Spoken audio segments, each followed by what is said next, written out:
group's doing well. We have experience coming back with players who have played in a lot of football games. There's good leadership with the older guys, people like Lamar and Justin, and then we have some players who are transitioning, who have played other positions before, who are now outside, who are doing a great job learning the scheme, learning the fine details of the defense, and they're all doing a good job. Safe to say you look at Hollins and Winston as pretty secure as your starters there?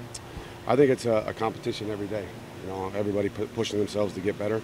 Obviously, those two have experience and they've done good things in the past, but nothing is set in stone. That's why we have depth. That's why you have competition to make those guys better every day. And the guys who are playing different roles, who are rolling in different spots, are doing a good job pushing them. Who do you see coming? You mentioned some guys that have not played. Who are some of the guys that are coming in there, and what is their skill set that you're trying to work to get them used to the outside? I think there's multiple guys. I'm not going to say any names. There's multiple guys who are doing good things. Like I said, Lamar and Justin have taken a leadership role, and they're getting those guys ready. But there's multiple players who are playing different positions for us. What did you learn about your group from the scrimmage? We still have a lot to learn. Still have a lot to get better at. There were some good things. Guys were running around playing fast. The effort was there. But the fine details of the defense, the schematics, the alignments, the assignments, we got to correct some things, and we'll get better at that. We've seen Jelks take some reps on the outside with your group. Is that something that could be? Jalen's got good position flexibility. He's the kind of player who is athletic and put his hand down. He can also do things in space. So we're looking for the best 11 players on the field, and if he's one of those guys who lines up outside to put the best 11 on the field, we'll do it. So he's got position flexibility. Does Hollins fit in that mold too? Yeah, Justin can do a lot of things. He can align to the field. He can align to the boundary. He's got a very high football IQ. He knows the defense in and out, and he's a player that can do multiple things. Hollins described Lamar as shifty, almost like a basketball player. I thought that was an interesting way to describe him. Is that something you see as well?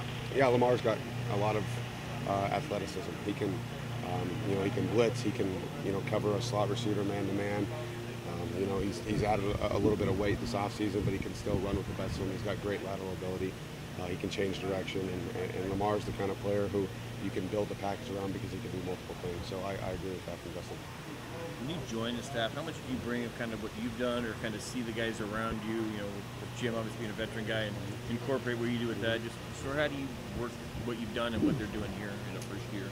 I played the linebacker position. I played the inside linebacker position, so I know, the schematics and what goes on.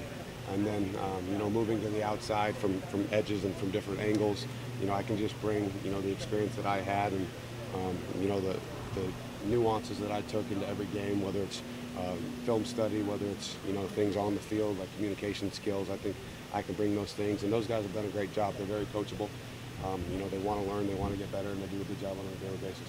In terms of some of those communication skills from your linebackers, how well are they talking out there with each other? How good is that chemistry and communication between them on the field? It's constant. I mean, for being in the second year of a defense, a lot of these guys have never had a defensive coordinator for a second year in a row. So the stability is a great thing. Them knowing the scheme has really paid dividends, and they do a great job.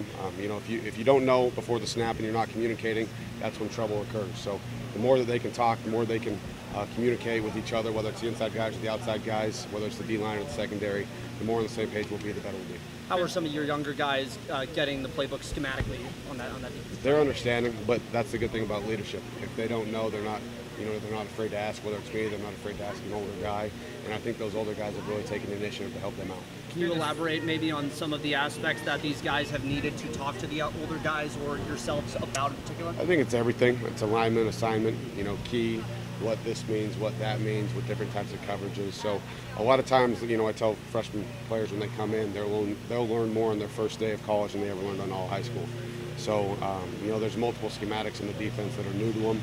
It's my job to mentor them, to lead them, to teach them, to coach them, and then those older guys to lead them on the field as well. Any particular young guys that you think have kind of picked up this playbook a little quicker than you thought? I think they're all doing a great job.